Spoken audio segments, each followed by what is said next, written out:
而家時間夠。Members, this is the appointed time. So I will preside over the election of chairman for the Bills Committee. This is the Bills Committee on Employees' Compensation Amendment Bill 2021. We proceed to elect a chairman in accordance with Rule 21E of the House Rules and Appendix 4 of the House Rules. I will now invite nominations for chairman. A valid nomination should be made orally by a member, to be seconded by at least another member orally.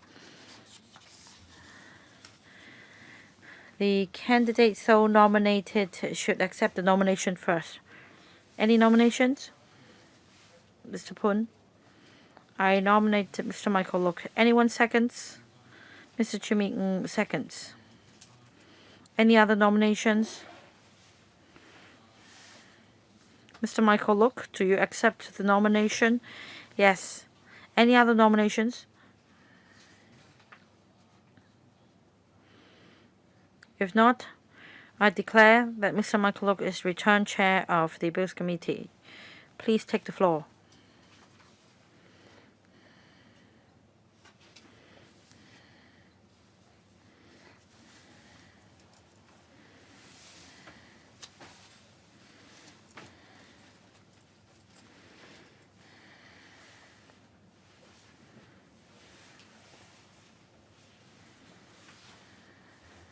Thank you, members, for your support for me to be chair of the Bills Committee. I hope we will finish the work of the Bills Committee smoothly. So, still on item 1 of the agenda, do we need a deputy chair? Do we need to elect a deputy chair? If not, then we will do away with this part of the agenda. We have a rather short bill. Second item, administration, meeting with the administration. Let me invite the administration to come in first.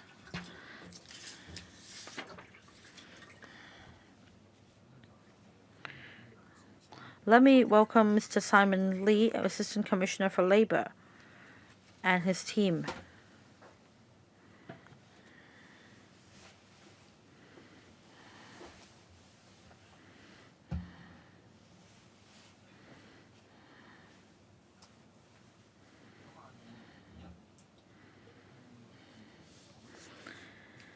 Employees' Compensation Amendment Bill 2021 proposes to amend Employees' Compensation Ordinance Cap 282 to extend the coverage to situation where an employee sustains an injury or dies as a result of an accident when commuting to or from work during the period of extreme conditions, that is, such as a super typhoon.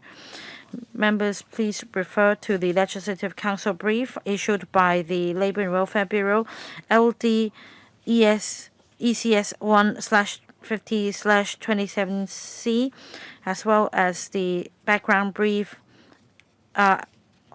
or rather the Legal Services Division report LS 39/2021, as well as the background brief prepared by the Legislative Secretariat, CB bracket 2870/2021 bracket 02, for further background information of the bill.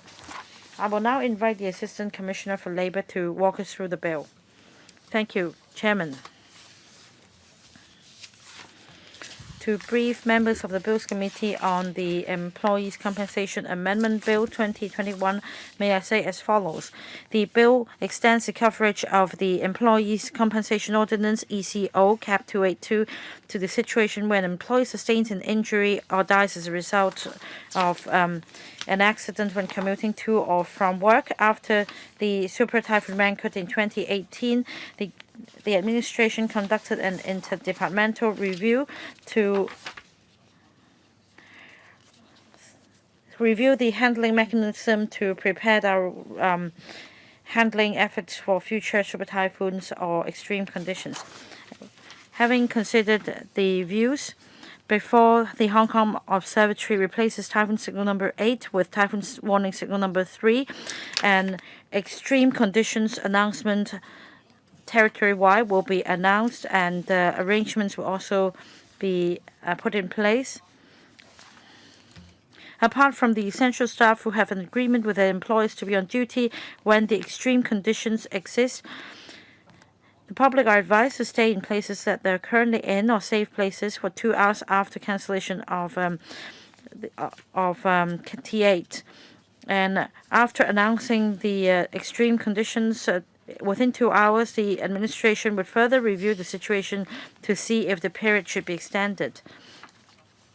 And for an accident to an employee resulting in injury or death is deemed to arise out of and in the course of his employment under the no-fault principle, the employee suffering from such injury or death would receive compensation under this principle. And it also provides for easy protection for employees traveling to or from their places of work in specified situations, such as the gale or rainstorm warning, such as the black or red rainstorm warning, such that an employee travels from his place of residence to his place of work by a direct route within a period of 4 hours before the time of commencement of his working hours for the day, or place of work to his place of residence within a period of 4 hours after the time of cessation of his working hours for that day. Any accident arising will be deemed to have arisen out of in the course of his employment. Having considered the more dangerous circumstances during an extreme condition when the employee is traveling to and from place of work than T8 or red and black rainstorm warning, we believe that the coverage should also be extended to cover extreme conditions. We therefore propose to include extreme conditions in the ECO so that adequate EC protection can be provided,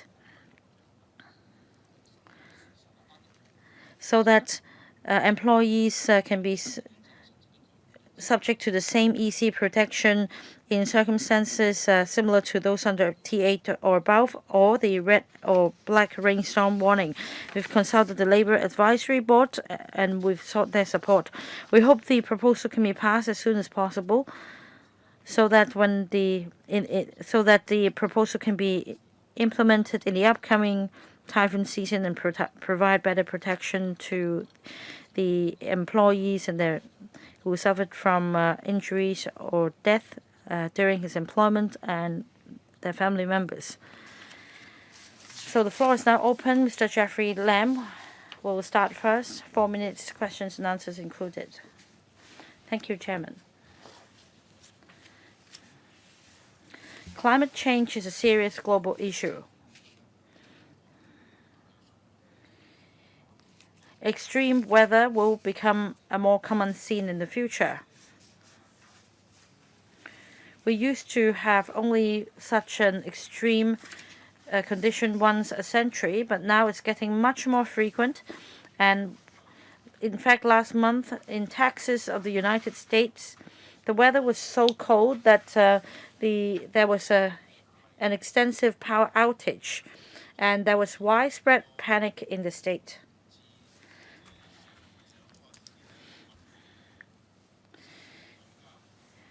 Well, the United States has always been proud of its status as an advanced economy, but what happened seems to be in a third world state. Now we need to amend the legislation. A few years back, even after the typhoon warning signal had been cancelled during Super Typhoon Mangkhut, it was a tricky situation for employees travel to and from work. What followed was that we witnessed a number of accidents which should have been avoided. In Hong Kong, we generally have very good employment relations.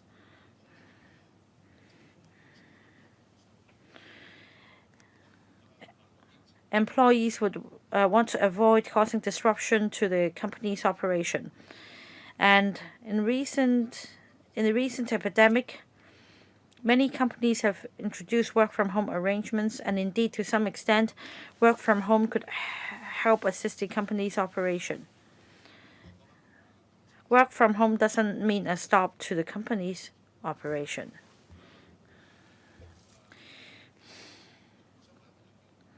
And in fact, I have a number of questions. First, on extreme conditions.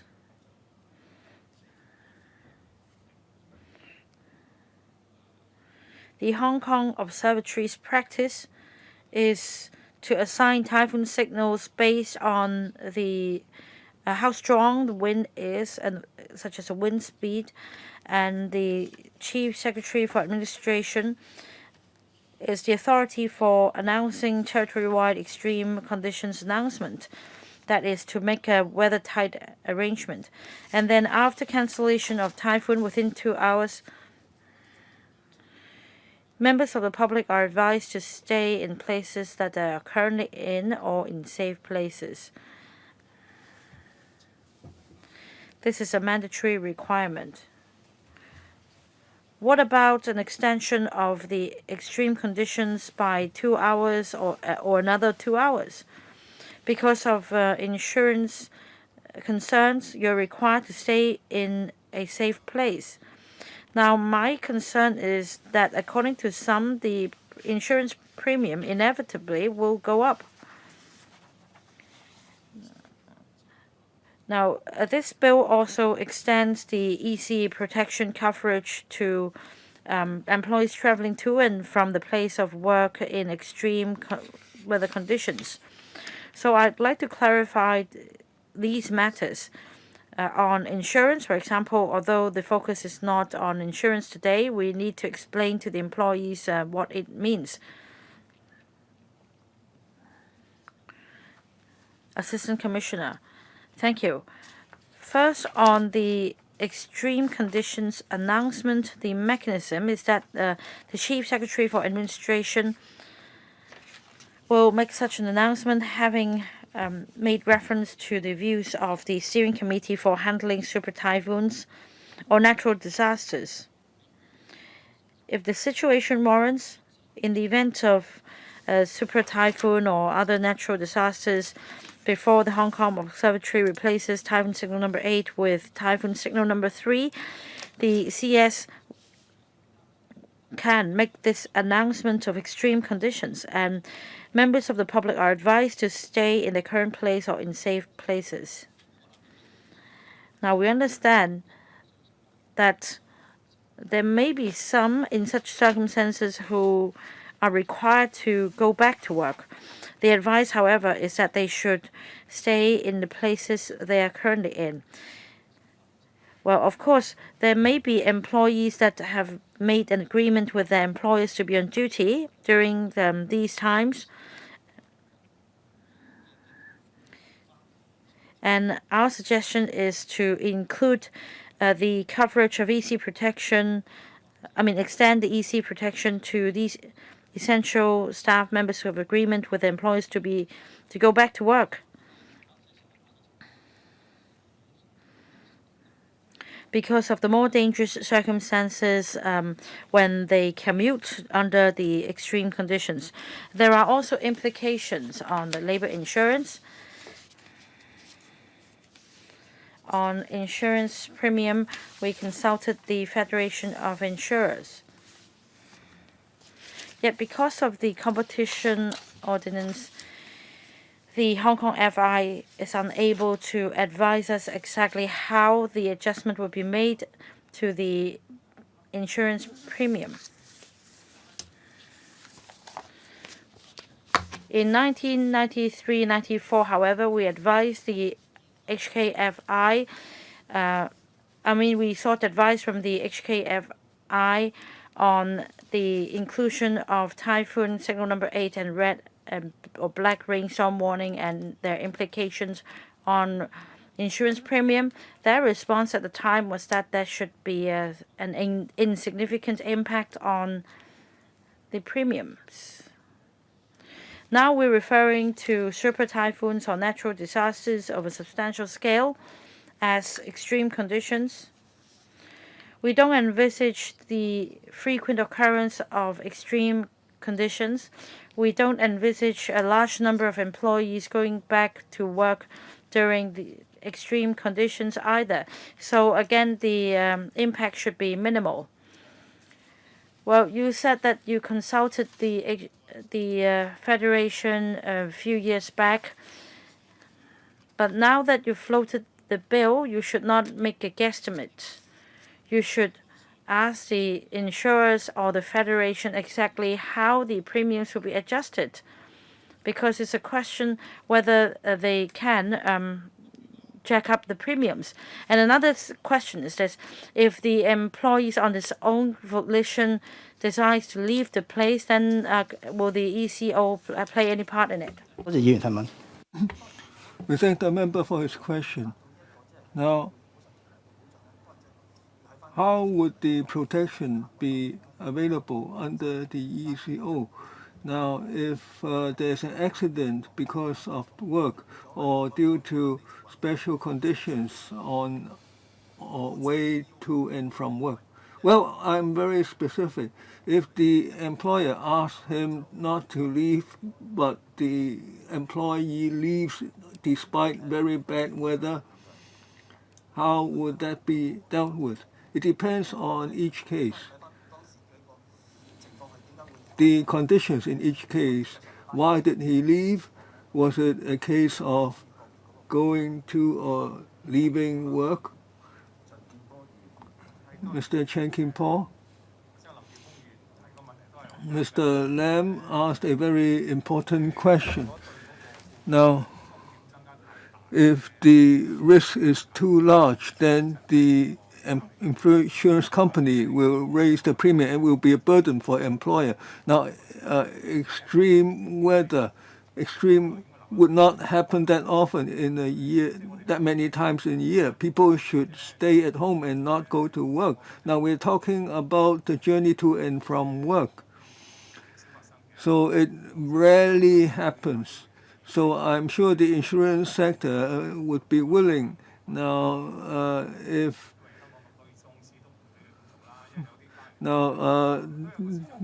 there is a competition in the market. So if you raise the premium by too much, then people will go to another company. And I believe the Labor Advisory Board considered this issue. Now, Mr. Lam wants to alleviate the burden of the commerce sector. Now, I believe if there is an increase in premium, it would be only by a very small amount. Now, has the Federation of Insurers expressed other concerns? So are they broadly amenable to the changes? I asked, and it seems that they don't have any major concerns. Now, have you heard of other issues being raised? Now, on the premium, etc., we inquired of the Federation of Insurance. Now, there may be no actual premium level stipulated. Now, the member said that the increase would be likely slight. Now, looking at the data in the past 4 years, where there was typhoon signal number 8 or red or black storm warning, now 31 days and 9 times typhoon signal number 8. Now, there did occur a work injury during work times. There were 170 cases within 4 years. So this is less than 0.1% of all injuries from employment. So extreme conditions are special conditions, and it will be under a super typhoon, etc. So we believe that the number of occasions of extreme conditions would be not that many. Now, I want to express my support because I have to go to another meeting. Now, I'm concerned that there may be large increases in employee compensation in the future. So I want to understand whether the cost would be increased by a high percentage. Poon Siu Peng. Now, this has been discussed in the Labor Advisory Board and agreed by both sides. Now, there is an additional protection for the labor sector for extreme conditions. Now, the labor sector welcomes that. Now, it's a step forward. Now, mankind, in the case of mankind, the transportation was paralyzed, and many employees could not go to work in time, and the employer said the pay would be deducted or there would be offset against the holidays. So there seems to be no protection in this regard. Now, the Labor Department, it handled these complaints last time, so what were the circumstances? Now, there are different views about extreme weather. Now, there's a steering committee. Now, it would be decided by the Chief Secretary for Administration. Now, we don't have major snowstorms or tsunami or volcano eruptions. Now, but there might be social incidents, so transportation may be paralyzed, so employees cannot go to work. That would be a greater concern for employees or the public. Now, you expect that there won't be that many occasions of extreme conditions. Now, what would be the criteria? Now, even in bad weather, some employees may have to go to work. They might be necessary personnel, such as people involved in ambulance assistance and so on. Now, you say you cannot have a correct, a firm estimate of the number of employees involved. Now, can you try to give us an estimate? Now, many employers might require security staff and cleaning staff to go to work. Now, if there are disputes, how would these be dealt with? Now, on the number of occasions of extreme conditions, it's hard to estimate. It depends on the weather. Now, extreme conditions usually is due to super typhoon, and it would be an announcement based on the conditions at the time. I gave certain data, like in the past 4 years, there were 9 occasions of super typhoon, of a typhoon signal number 8 or above. Now, and then there's a definition for super typhoon in this amendment bill. The observatory's definition is that in the eye of the storm, there has to be a certain strength of the winds. So if there is if there's typhoon signal number 8, does that always mean there's super typhoon? Not necessarily. Now, after on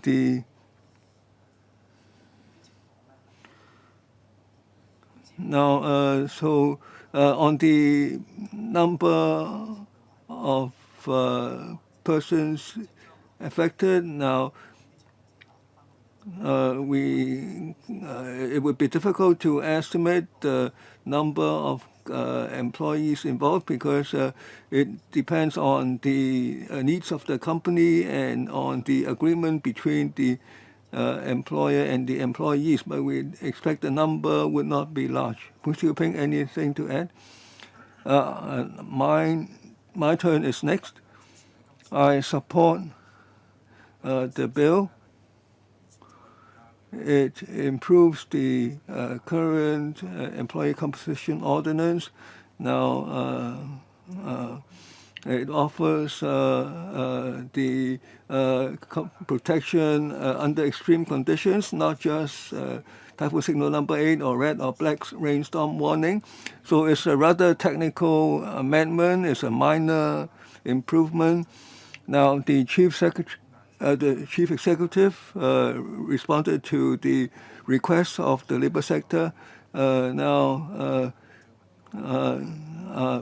the previous Q&A session, I asked the CE. Now, after the extreme conditions are announced, people still have to go to work, like in Mencken, and the chief executive said that he would discuss with the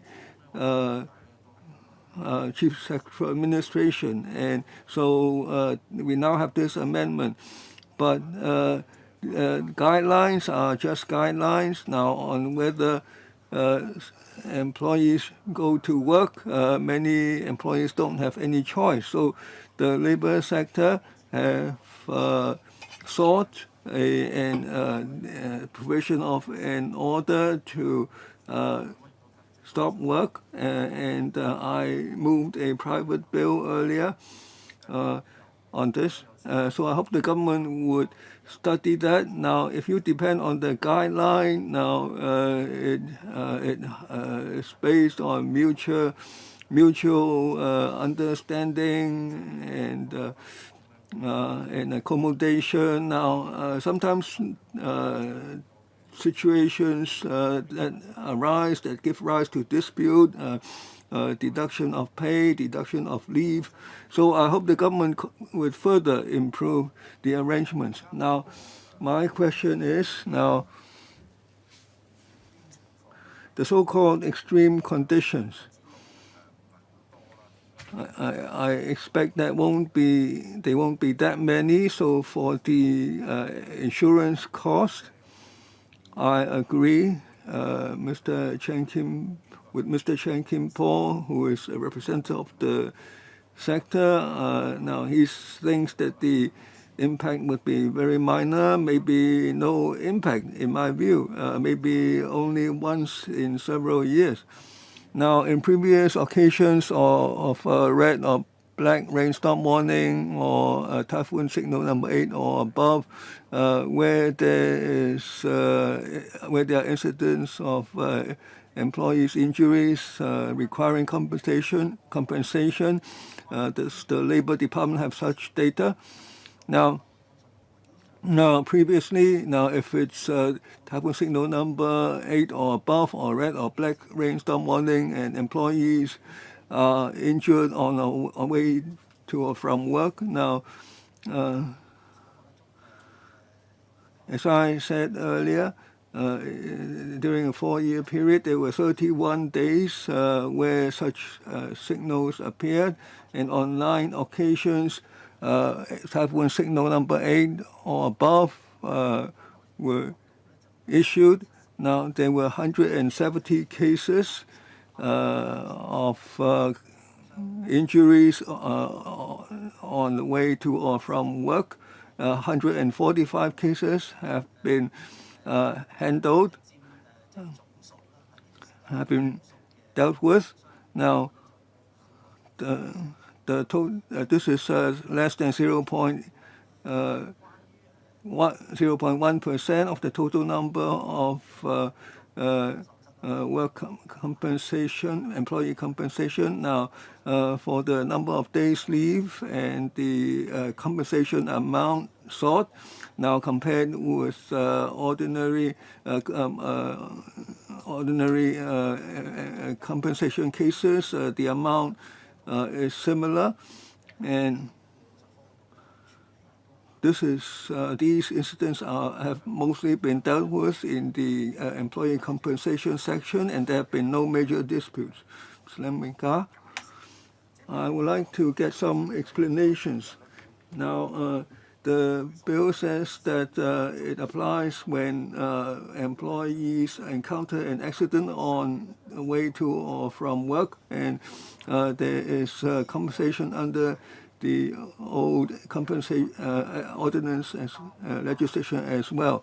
Now, what is the definition of accident? Does it include accidents that the employee incurs by himself, like he rides by a bicycle on a slippery road, or he speeds on his way to work, driving at high speed. Is it covers self-inflicted cases? Is it on a no-fault basis? Assistant Commissioner.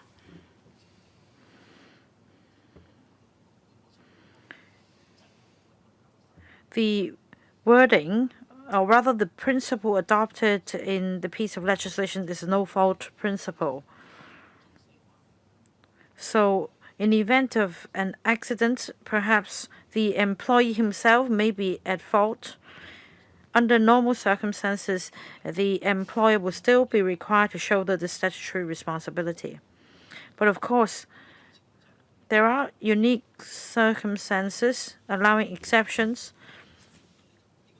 For example, if the accident arises out of the employee's, say, drug-taking habit, or if the employee is intoxicated, then the employer's liability is absolved. However, in general, under the no-fault principle, employers generally are required to pay out compensation to the injured employee. So taking the example I just gave, let's say if the employee drove at speed, and if the employee has been found guilty of reckless driving, dangerous driving, or even sent to imprisonment, then the employee will still nevertheless receive compensation. That is the broad principle. Let's say if the employee contravenes another piece of legislation, you still cannot establish a direct causal link that the employee can be absolved of his liability under the ECO, simply because the employee is convicted of an offense. Say if an employee is on his way to work, and if he then has an altercation with someone, and then he suffers an injury as a result of his head being assaulted, then will he be entitled to compensation because he's on his way to work? I'm not trying to make it difficult for you, but then employers also need to have some clarity. Well, you mentioned the period of the employee to and from work, and there are stipulations in the legislation.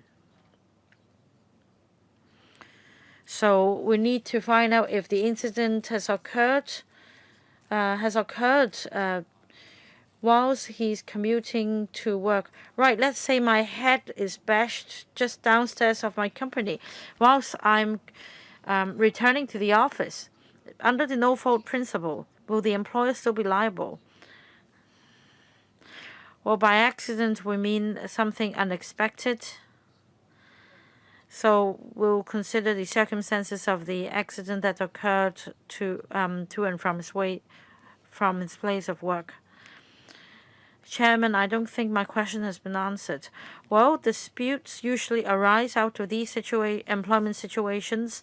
The matter should be left for the court to decide. That we should not discuss hypothetical situations here. Mr. Yu Si-wing. The amendment bill proposes to extend the EC protection under the ECO to extreme conditions. I do not have strong views on the matter, but then Chairman also mentioned something even more serious, that is a suspension order. Now, this is really my concern. I think that when it comes to typhoons, the majority of employers would put in place proper arrangements with the employees, and we all have the consensus that safety is of paramount importance. However, for some job types, things may be a bit more complicated. Say there may be issues on the road, but then, say for the aviation industry, life goes on, and for pilots of long-haul international routes, there is no suspension. So many pilots would be rushing back to the airport to resume work. So if you issue a suspension order, it will be problematic. You'll be putting a halt to outbound flights in Hong Kong. Same applies to the hospitality industry. Say tourists may be leaving Hong Kong, and staff may be required to explain to the tourists and make arrangements for them to leave Hong Kong. So if you stop the work of tour guides, then things would be very tricky. Tourists would be left standing in the lobby, and tourist escorts as well. They need to explain to their customers whether they can leave for another destination now. So there are different scenarios. There are different occupations that may warrant a different treatment. There should be more flexibility, for example, for the service industry. So after this bill comes into operation for some time, if these incidents arise, you should consult the views of the industry. You should not take a broad brush approach. About employees' compensation under the new bill, will guidelines be drawn up? Will requirements be stipulated for employers' reference? Will they depart from the current guidelines, or will they be the same?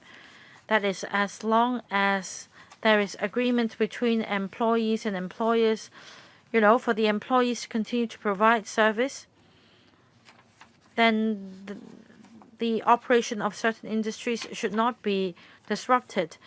Take a simple example of bus drivers or the MTR. Will there be any new thinking? Will you heed the views of the sectors, or will you follow the current guidelines? Assistant Commissioner. Thank you, Member, for the questions.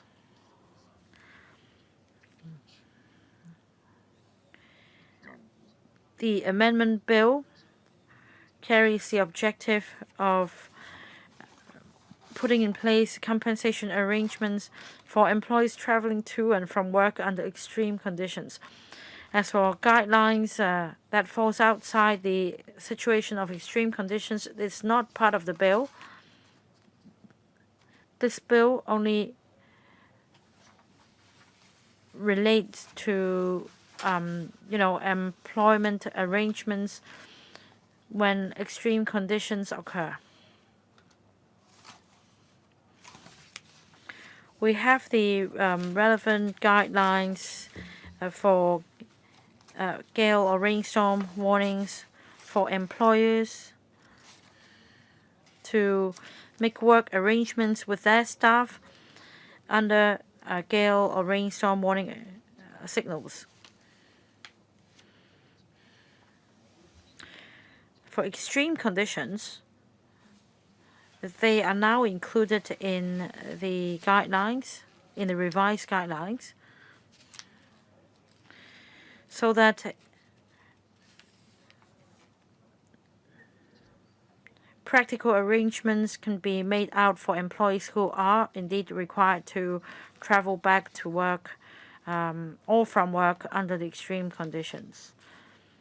So that is the current mechanism that provides actual guidance to both employers and employees. By revised or updated guidelines, Chairman, is he referring to the same set of guidelines that applies to rainstorm or gale warnings, or that there be another set of guidelines for extreme conditions? Thank you, member, for the question.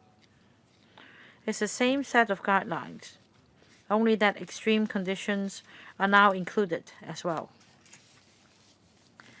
So same arrangement, not a separate set of guidelines for extreme conditions.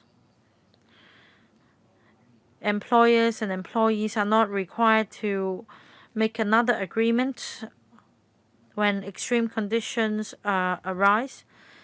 Is that right? By another set of guidelines, well, we mean to say that the same guidelines include another chapter dedicated to extreme conditions. I'm asking whether there is any contradiction, any conflict. That is, extreme conditions versus gale warning or black rainstorm warning. Any difference in terms of the guidelines? Chairman, thank you. No difference. There is not a separate set of guidelines. It's been issued, and it includes extreme conditions. On top of gale warning and rainstorm warnings, now in the updated guidelines, you will see the relevant parts related to extreme conditions. Chairman, I don't think it's very clear in explaining the differences. Perhaps you're not able to answer us today. Please highlight the differences. Otherwise, people would tend to think that everything remains the same. We're not going to read the guidelines and cross-check clause by clause. It would be very difficult if there is a misunderstanding that the same arrangement applies for gale, rainstorm warning as well as extreme conditions. We have 80–90% of enterprises in Hong Kong being SMEs. I am sure that they're not going to closely scrutinize your guidelines. Right after the bill is passed, the government should step up publicity and explanation to the employers and employees to minimize disputes. Right, I also have a number of questions.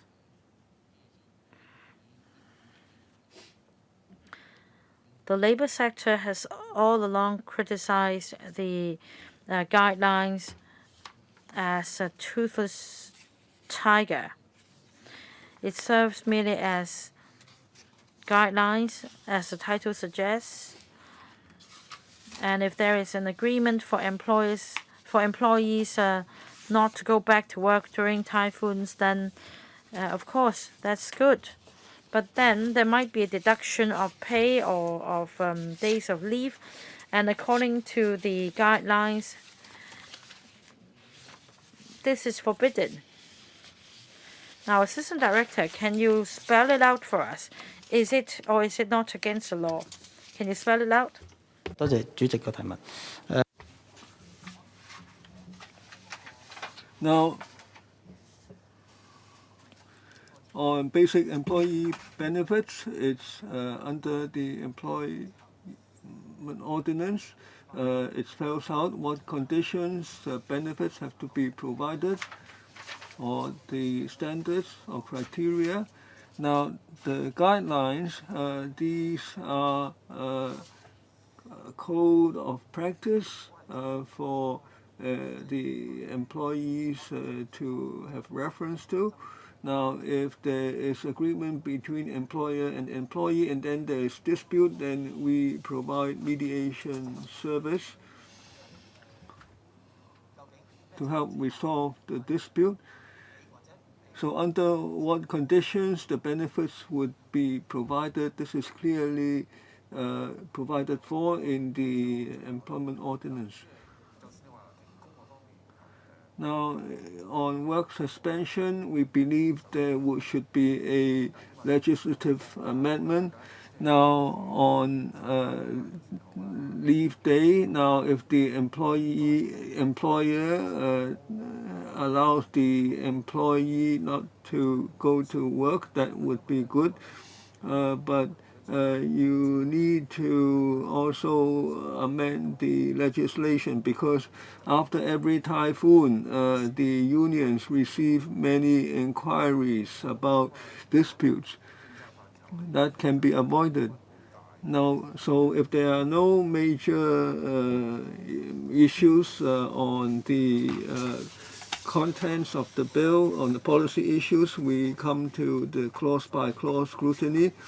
Now, if we are agreeable to proceed to that stage, I invite members to first scrutinize the English and Chinese version and English versions, and you can have reference to the marked up copies. And we invite the Assistant Commissioner to head into the clause-by-clause scrutiny. Now, for this bill, the main objective is to amend the employee compensation ordinance so that when the employee goes to or from work during the period of extreme conditions and an accident is encountered, then these injuries would be considered injuries incurred during employment. So this would be this would be equivalent to the accidents encountered under the Section 54F of the ECO. Now, in the clause 3 of the bill, it amends the Section 54F of ECO. Now, apart from the typhoon signal 8 and red or blame storm warning, there is reference to extreme conditions. And then after 54FB, please go back to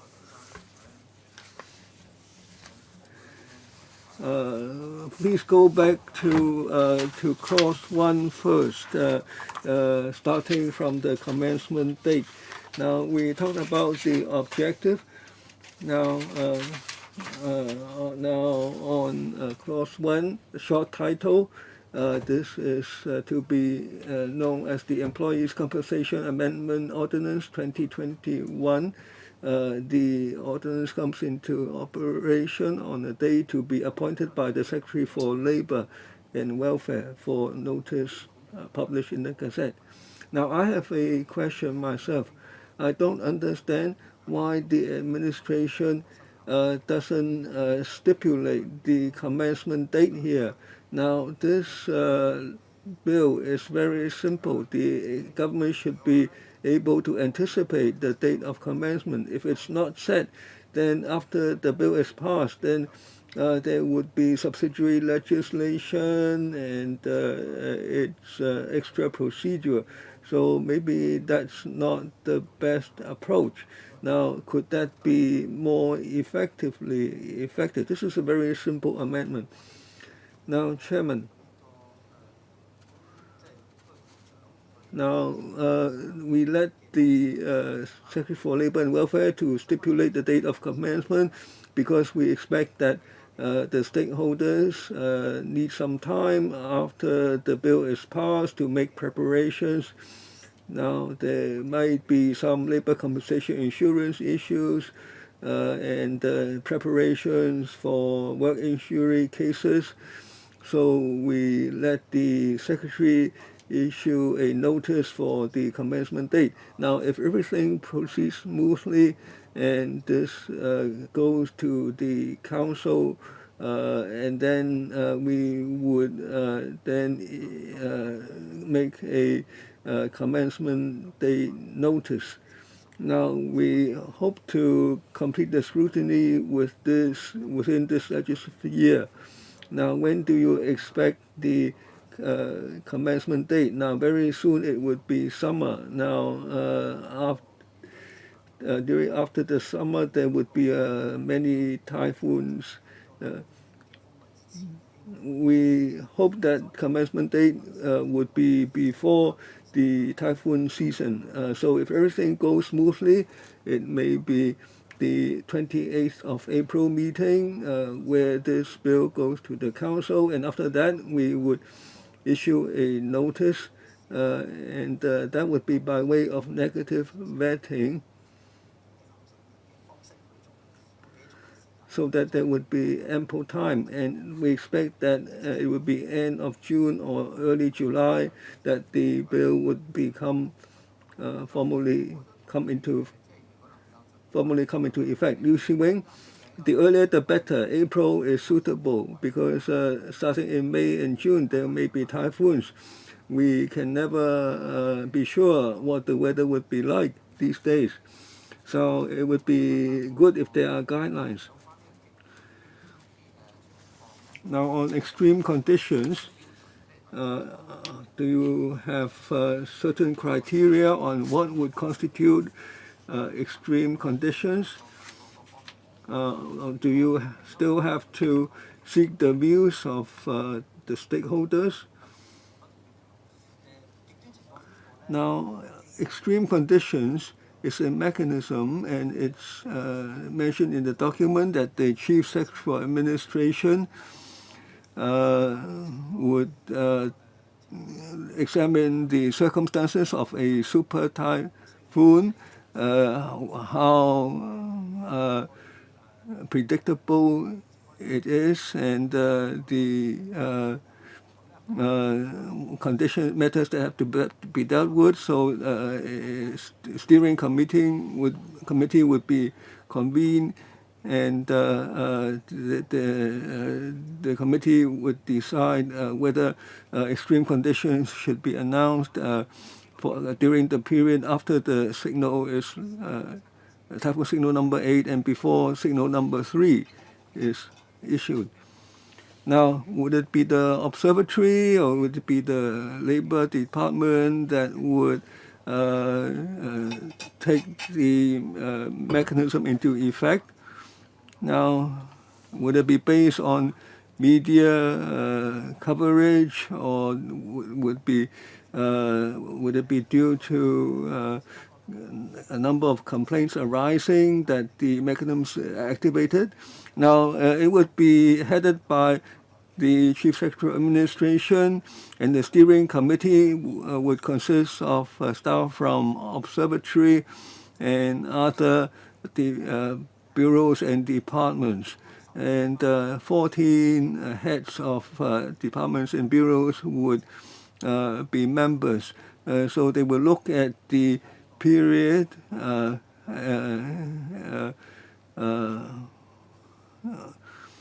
in conditions of the typhoon, and then they would decide whether to issue the notice. Would it be instigated, the activation, would it be by the Chief Secretary of Administration, or would it be by the Labor Department? Now, it's a matter of opinion.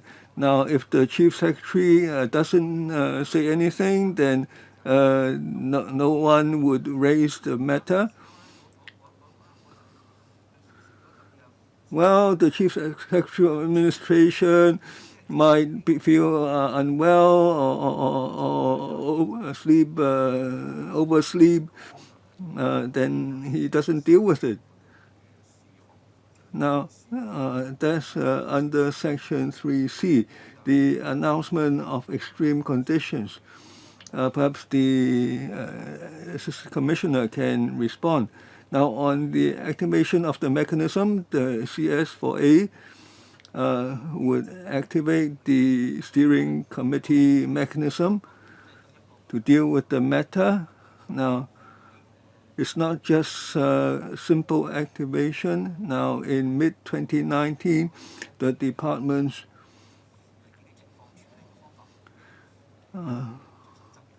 have come up with working guidelines on activating the mechanism. The 14 members include members of bureaus and departments, including from the observatory. Now, if there are no further questions on commencement date, we come to Clause 2. Now, Clause 2 and 3 are closely related. Can we discuss the two jointly? Please explain the contents. Now, Clause 2, it mentions that Cap 2A2 would be amended, and the amendment would be specified in Clause 3. Now, it amends 4F. Then there would be reference to the extreme conditions reference. The wording is extreme conditions announcement to implement the object mentioned in paragraph 5. And then after 5.4f capital B, the definitions of extreme conditions and super typhoon are added, and then there's reference to the CS4A issuing a notice to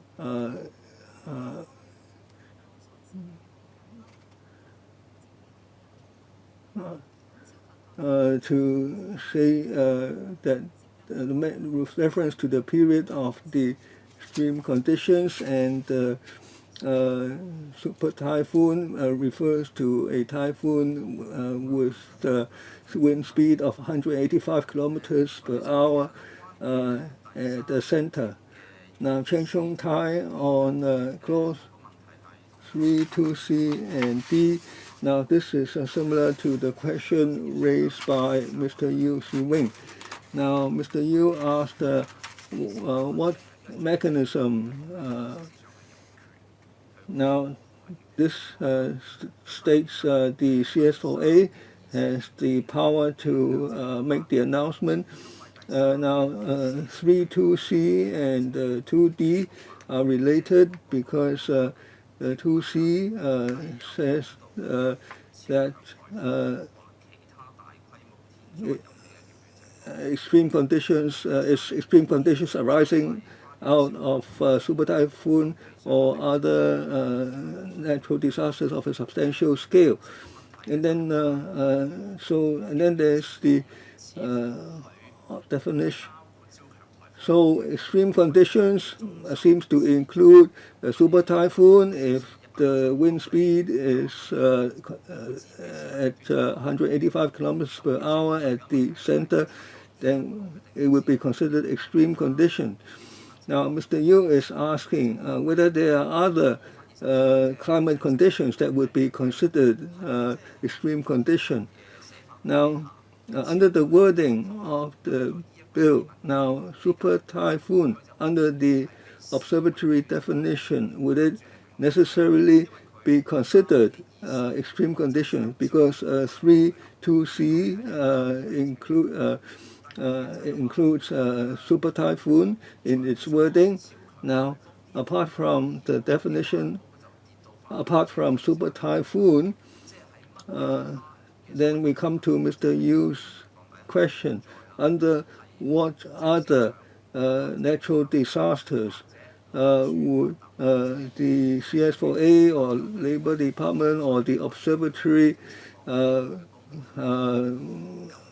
start to instigate the announcement of extreme conditions.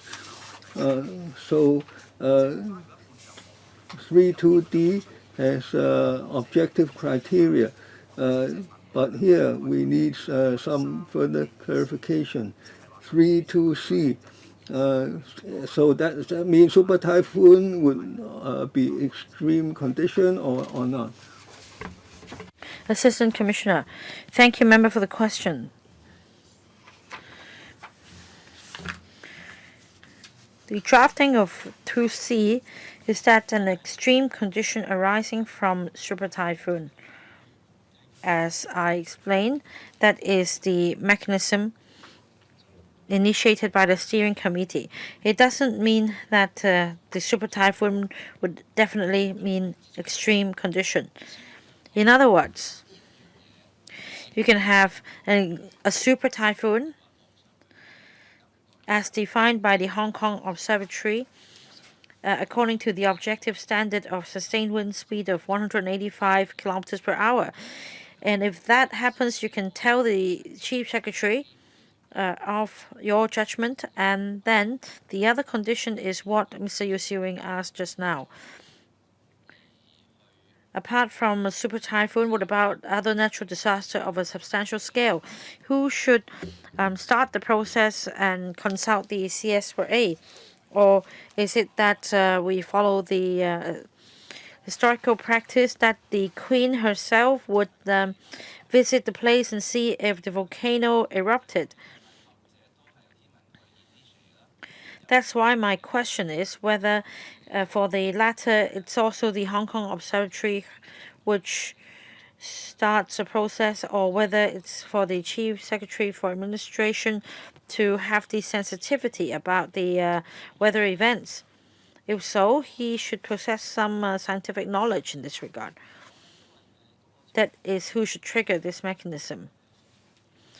We have a code of practice or guidelines for super typhoons, and for the natural disaster response plan, the Security Bureau also has a set of guidelines. So in 2019, the mechanism was introduced for handling super typhoons or other natural disasters. Chairman, I think the administration should give us more details. Last time, during Super Typhoon Mangkhut, the Security Bureau chief was the lead bureau.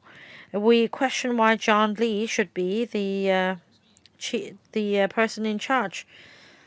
But I think it's a matter of administration. And we need more clarity, especially the labor sector will be involved. Now that it's written out in the legislation, there is a compensation regime. We need to clarify whether the Secretary for Security is the leader of the committee or the group, or that according to the previous experience, it was sort of a temporary arrangement. I think we need something on paper to facilitate our understanding. Next, my turn. I have two questions. First, Section 5 amended.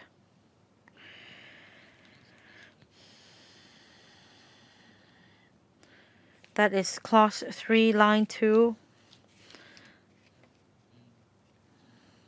After Section 5, bracket 4, FB, to add two more conditions. One is extreme conditions announcement. The other is super typhoon. Of course, for super typhoon, the wind speed must be stronger than typhoon signal number 8. It's up to 170 kilometers per hour for typhoon signal number 8. Now that the ECO covers typhoon signal number 8 or above, why do we need to have a separate category for super typhoon? That's the first point I don't understand.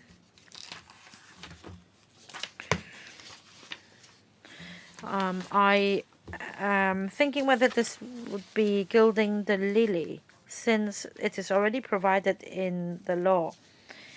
Next.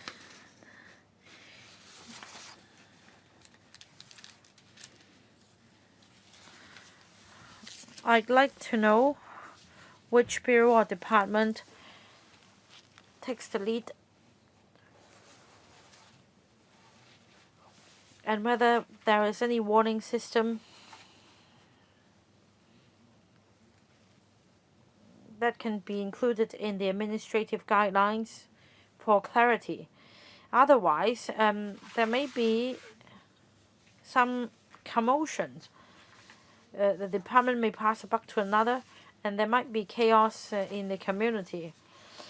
It may not have to do with the typhoon warning signal.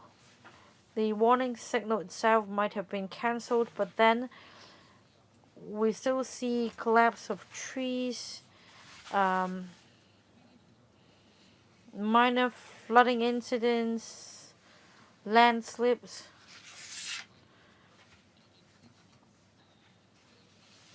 And it's a matter of judgment, and it's rather subjective in assessing the risk of traveling to work, and you need to have more clarity.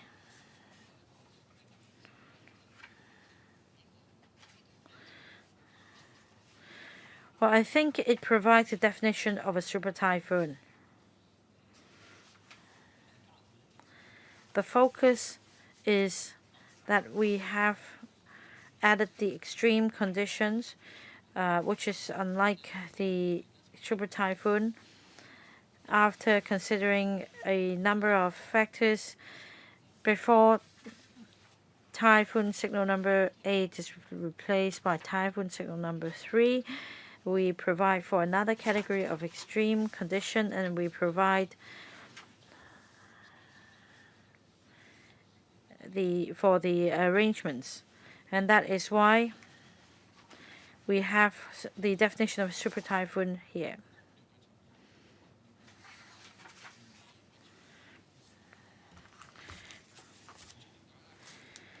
Say for some reason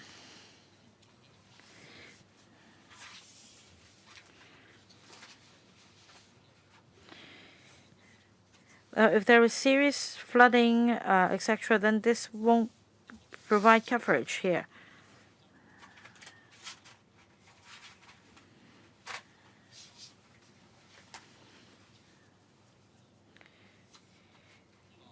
As it sets out, this is caused by the super typhoon. As for the situation arising out of the cancellation of typhoon signal number 8,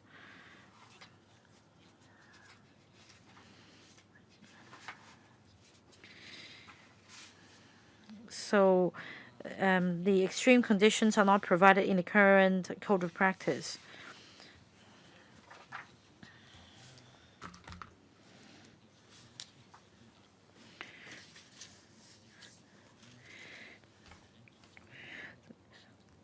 Well, most likely it would be typhoons that would cause an extreme condition. But still, we cannot rule out the possibility of snowing in Hong Kong or tsunami. So maybe you should improve it.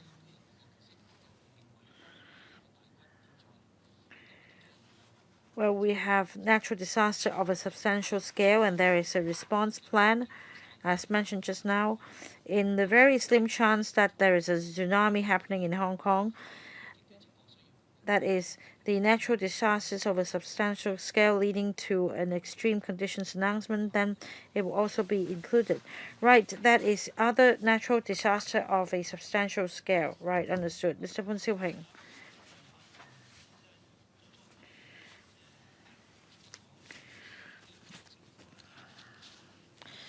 Well, according to the Labor Department, the extreme conditions are those usually arising out of typhoons, and that the Chief Secretary for Administration would make an announcement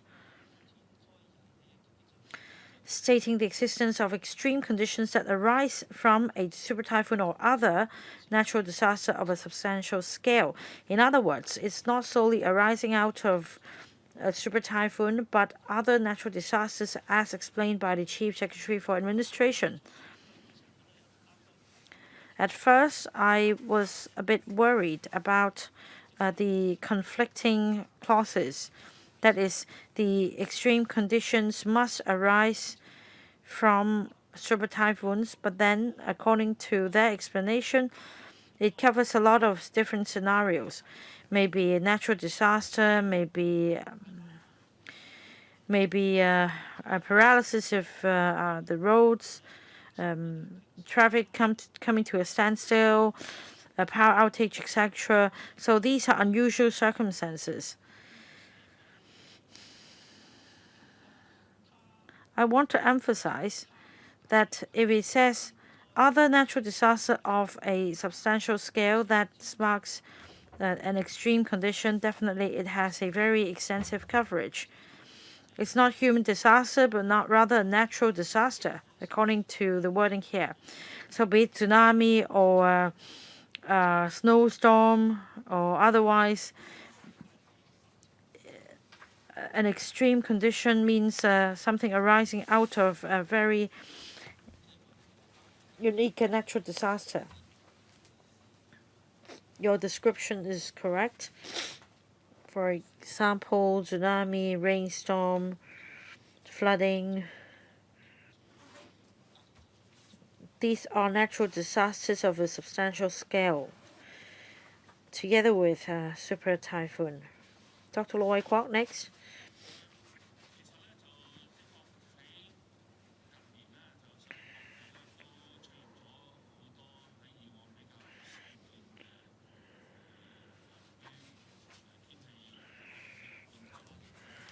Well, around the world, we've seen more and more extreme conditions due to extreme weather events. Places not in the snowing region may now have snowstorms. There might be other incidents affecting public health.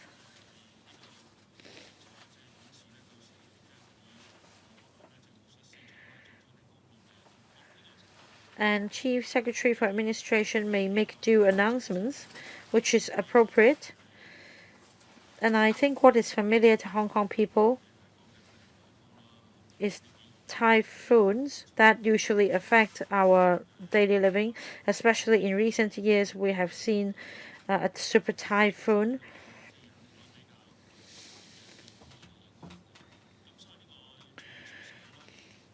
But then it might not be just super typhoons that causes major disruptions. So about the wording here, I still think it is appropriate. That is, from a super typhoon or other natural disaster of a substantial scale. It might be easier for the public to understand if we say super typhoon, but there are also other situations that might cause an extreme condition to occur. I think the provision itself is clear enough. I think it's quite difficult to pinpoint the events more specifically, because we don't have the crystal ball to predict every extreme condition. What is important is that if an extreme condition arises, the government should very swiftly and quickly and clearly make response plans. And I think this is to facilitate the public's understanding.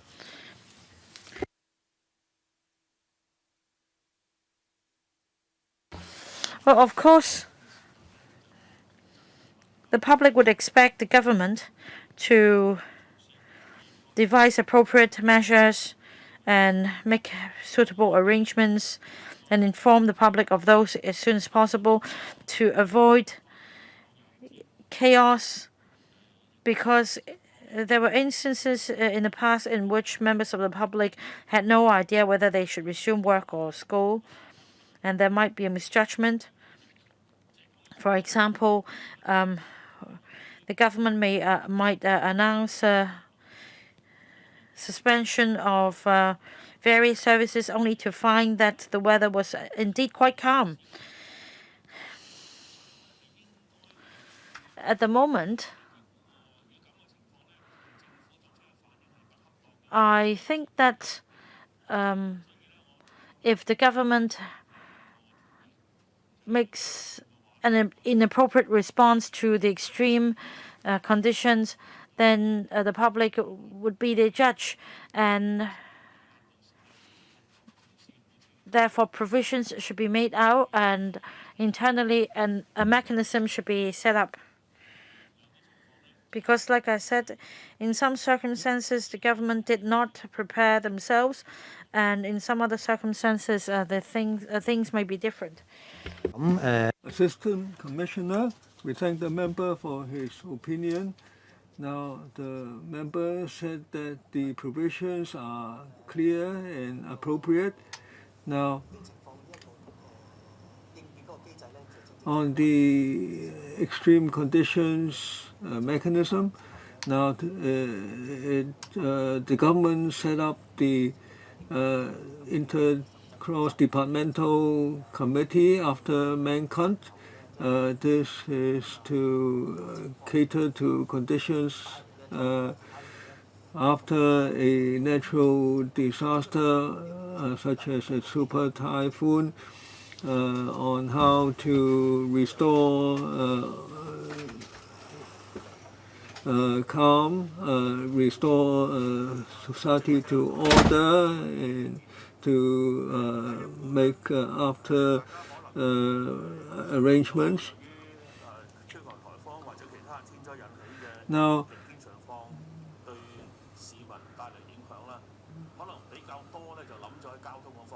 people, when they talk about super typhoon or natural disaster of substantial scale, they think of transportation that is impacted. Now, maybe it's not just transportation. Maybe it may be still impact, say, utilities such as electricity or water supply. So the government should anticipate all the possibilities under extreme conditions. So there should be contingent measures, and the action to be taken may not apply only to the government. Maybe the power companies are also stakeholders. So the government has to do a lot of work apart from passing this bill. So, Assistant Commissioner, I understand that you, I hope you have taken note of that. Now, I will summarize briefly. Now, members, including myself, are concerned about the procedure of the announcement of extreme conditions. Now, we expect to complete the scrutiny of this bill today. So I ask the administration to go back and inquire now for this cooperation between departments, including the CS4A. Now, is there a division of labor that that would be set in train under this mechanism? Can you give us the information for the benefit of the committee and of the public?